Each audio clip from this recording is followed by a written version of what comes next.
ভরসা ছিল, তাকওয়া ছিল।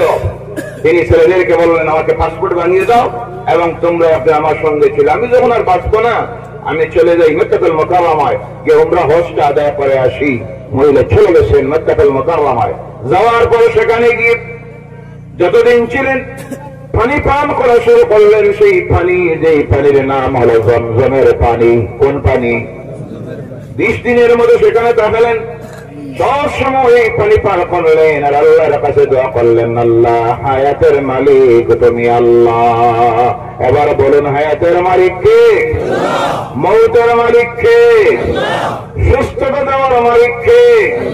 অসুস্থতা দেখে ইজ্জতের মালিক কে?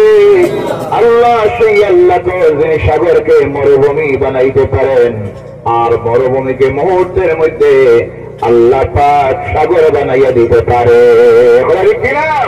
আল্লাহ তো সেই আল্লাহ যিনি মৃতকে জীবিত করেন আর জীবিতকে মৃত বানান। বলেন সুবহানাল্লাহ। এই আল্লাহর ক্ষমতা পাওয়ার কতটুকু আজকে বিশ্ব মানুষ দেখে অবাক হয়ে যাচ্ছে। আল্লাহ মাঝে মধ্যে তার ক্ষমতার নিদর্শন দেখায় জালিমদেরকে হেদায়েতের জন্য। পৃথিবীর 1 নম্বরের সুপার পাওয়ার আমেরিকা। কে? কথা বলেন কে? যাইটা কি নিয়ে আপনারা পিছনে যারা বোমাই গেছে? আরে কথা বলেন না। আরো কিছু সময় না যাইটা কি? নামাজ অনেক দেরি আছে, আজকে যাওয়া নাই। বলেন আলহামদুলিল্লাহ। নামাজ আমরা কই দিলাম। নামাজ পড়লে তো অনেক মানুষ আছে উঠা শুরু করে দেয়। জি, এরা মুসলমান আছে না নাই? জি, কথা বলেন। মাহফিলে আলোচনা চক করলাম 2.5 ঘন্টা। কত সময়? সামনে শ্রোতারা 1000। আলোচনা শেষ হওয়া মাত্র সভাপতি ঘোষণা দিলেন, এখন হবে এশার নামাজের আজান, জামাত হবে 10 মিনিট পরে। যেমনি কইছেন দেখা যায় ইয়া আল্লাহ দৌড়ানি শুরু করছে। কত সময় প্যান্ডেল থেকে দূরে যাওয়া যায়? আজান হইল, জামাত শুরু হলো। জামাতে নামাজে উপস্থিত হইল 200 জন। কত জন? 800 যারা চলে গেল এরা কোন ধর্মের মানুষ? কোন ধর্মের? কথা বোঝা যান না। এরা তো একটা ধর্ম থাকার কথা। এরা যদি মুসলমান হয় তাহলে তাদের জন্য তখন ফরজ হয়ে গেছে নামাজে দাঁড়ানি। কিসে দাঁড়ানি? হিন্দু যদি হয় তাহলে তো চলে যাবে, তারা তো নামাজ পড়ে না, মন্দিরে যাইব, এখানে গিয়ে পূজা দিব। এরা মন্দিরেও যায় না, নামাজও পড়ে না। এরা কোন ধর্মে? আবার এই শ্রেণীর আছে না নাই? আল্লাহ এদেরকে হেদায়েত করে। সকলে বলেন আল্লাহুম্মা আমিন। এই চরিত্রে মুসলমানের কারণে সারা পৃথিবীতে আজ মুসলমানরা নির্যাতিত, অত্যাচারিত, লাঞ্ছিত, বঞ্চিত, শোষিত।